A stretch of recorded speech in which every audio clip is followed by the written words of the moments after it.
به خبرنگاران رسانه‌های دولتی تاجیکستان سپارش شده است که منبع در معرفی رئیس جمهور امامعلی رحمان در برابر عباره پیشوای ملت حتما عنوان اساسگذاری صلح و وحدت را هم تاکید کنند. قبلا در اکثر رسانه‌های دولتی مقام امامعلی رحمان را در شکل کوتاه پیشوای ملت می‌نوشتند. حالا خبرنگاران میگویند از آنها طلب شده است به طور حتمی اساسگذاری صلح و وحدت ملی نیز گفته و نوشته شود. یک خبرنگار رسانه‌ای دولتی روز 22 اپریل بر رادیو آزادی گفت در اکثر موارد به خاطر کوتاه بیانی ضمن آوردن اسم امامعلی رحمان جناب عالی و پیشوای ملت می‌نوشت. اما هفته گذشته به او و دیگر همکارانش از جانب محرران تاکید شده است که به طور حتمی محترم اساسگذاری صلح و وحدت ملی پیشوای ملت بنویسند. این خبرنگار گفت تا قبول قانون درباره اساسگذاری صلح و وحدت ملی پیشوای ملت در معرفی امامعلی رحمان محترم جناب عالی ذکر میشد، ولی حالا عباره جناب عالی دوم درجه شده است. در خبرهای رسمی هم دیده می شود که دیگر عباره جناب عالی مثل 2 سال پیش سری استفاده نیست، هرچند واژه محترم همچنان مورد استفاده قرار دارد. محترم از اولین کلمه است که از ابتدای ریاست امامعلی رحمان آن را ضمن مراجعت یا معرفی آن استفاده می‌کردند.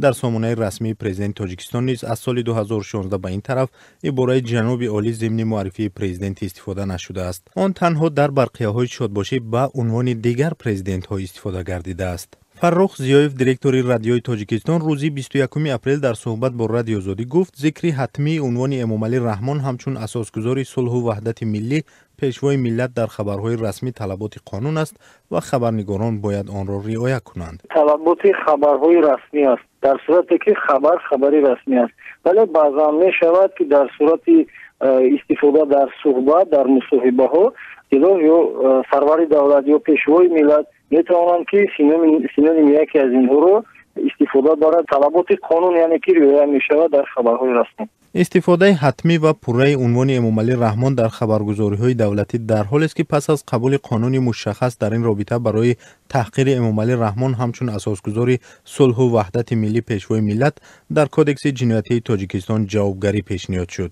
شاکرجان حکیم و حقوقشناس شناخته تاجیک روز 22 اپریل در صحبت با رادیو آزادی گفت در قانونگذاری‌های تاجیکستان برای ننوشتن و یا کوتاه کردن عنوان و مقام‌های پرزیدنت در صورت همچون تحقیر صدا ندادن هیچ جوابگری پیش بینی نشده است.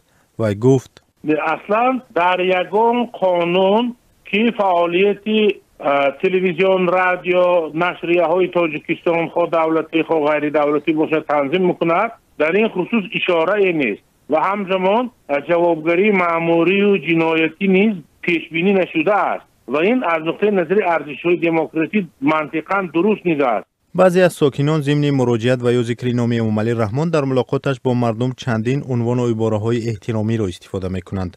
آنها ضمن واخوری‌ها رئیس جمهور را بعضاً شاه و پادشاه، سلطان و سرور نام می‌برند. جانبدارانش استفاده چنین عباره‌ها را احترام به شخصیت پرزیدنت عنوان می‌کنند، ولی مخالفینش این را یک نوع شخص پرستی و خلاف معیارهای دموکراسی می‌دانند.